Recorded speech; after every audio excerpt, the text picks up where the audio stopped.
राही तुम चांद से मिलकर आ गए? जानानो दीदी नहीं तो نه من पहले गया था लेकिन फिर किसी میخواستم برم اما برای یه کاری برگشتم. الان دارم میرم.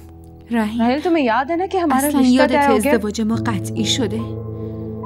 और तुमने खुद ही हामी भरी थी. خودت هم قبول पहले की کردی. बात और فرید قبلا فرق داشت. पहले तो चांद की मंगनी قبلا हुई थी جانان इसके نامزد साथ। اسکندر بود ولی الان अब तो वो उस बंधन से आजाद हो الان गई از اون قید و بند آزاده. और वो पहले की तरह मुझसे चिढ़ती مثل नहीं, قبل ازم کلافه मुझसे نمیشه. दूर नहीं भागती, ازم فرار نمیکنه. जो बातें करती है मेरी बातों با को هم خوب समझती है। صحبت میکنه و का حرفامو मतलब ये میفهمه. नहीं है कि वो اما به तुमसे این प्यार معنی करने نیست که लगा عاشق تو شده. और पसंद तो वो तुम्हें اون अपनी नहीं هنوز करती. ازت خوشش कोई نمیاد. बात नहीं, عیبی نداره. मैं उसे मना लूंगा और मुझे سعی पूरा میکنم यकीन है कि راضیش इससे वो کنم मेरी و बात مطمئنم که بهم گوش میده तसल्ली से सुनेगी भी और و समझेगी। کاملا درکم میکنه. चलो خب तो मैं चांद से मिलने जा रहा हूँ, من میرم که جانانو ببینم. आपसे भी आके तुमसे बात برگشتم با هم حرف میزنیم.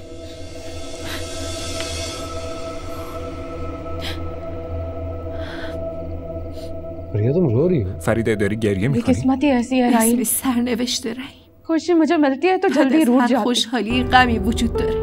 चंद दिनों से मैं बहुत खुश چند थी. روز خیلی خوشحال मुझे بودم. मेरा प्यार मिला به عشقم رسیدم. और मैं ये समझने लग गई فکر थी कि کردم کم کم मुझे छाने लग गए. داره ازم خوشش میاد. लेकिन अब फिर से मुझे लग रहा है कि اما मेरी الان انگار मोहब्बत دارن मुझसे छीन عشقمو ازم میگیرن. तो बस برای همین گریم گرفت.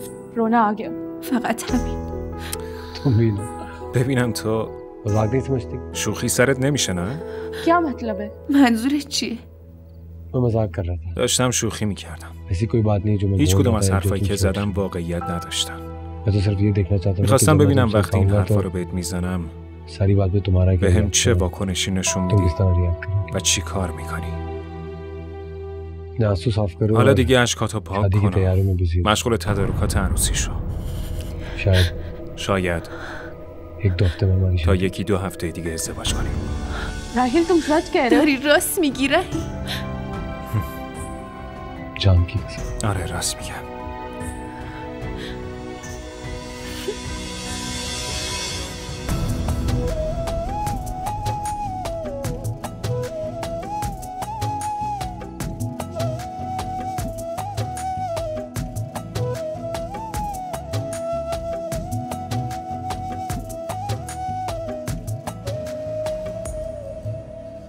ये क्या?